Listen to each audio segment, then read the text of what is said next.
చాలా కాలంగా mega versus Allu war అనేది సోషల్ మీడియాలో వినిపిస్తూనే ఉంది. ఈ మధ్య ఎన్నికల కారణంగా అది కాస్త ఎక్కువైంది.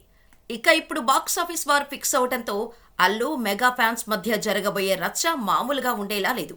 ఆగస్టు 15న థియేటర్లోకి రావాల్సిన most awaited movie Pushpa 2 December 6కు వాయిదా పడిన సంగతి తెలిసిందే.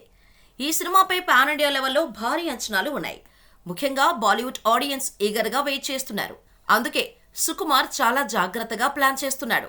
దాదాపు 2 సంవత్సరాలకు పైగా ఈ చిత్ర షూటింగ్ జరుగుతూనే ఉంది. వాయిదాల మీద వాయిదాలు పడుతూ షూటింగ్స్ క్యాన్సిల్ అవుతూ అలా సాగుతూ ఉంది.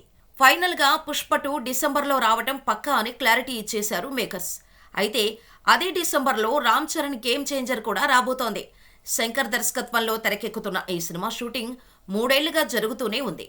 ప్రస్తుతం షూటింగ్ చివరి దశకు చేరుకుంది. భారతీయుడు 2 రిలీజ్ అవటంతో పూర్తి ఫోకస్ గేమ్ చేంజర్ పై పెట్టాడు శంకర్. ఇక ఈ చిత్రాన్ని డిసెంబర్లో క్రిస్మస్ కానుకగా విడుదల చేస్తామని నిర్మాత దిల్ రాజు ప్రకటించారు. దీంతో 2-3 వారాల గ్యాప్లో అల్లు మెగా హీరోల సినిమాలు బాక్సాఫీస్ వద్ద సందడి చేయనున్నాయి. అయితే ఒకే నెలలో తక్కువ గ్యాప్లో వస్తుండటంతో అల్లు మెగా ఫ్యాన్స్ రచ్చ మామూలుగా ఉండేలా లేదు. ఖచ్చితంగా ఓపెనింగ్స్ మొదలుకొని ప్రతి విషయంలో ఈ 2 సినిమాలు పోటీ పడటం గ్యారంటీ. మరి ఈ సినిమాలు ఎలా అలరిస్తాయో చూడాలి.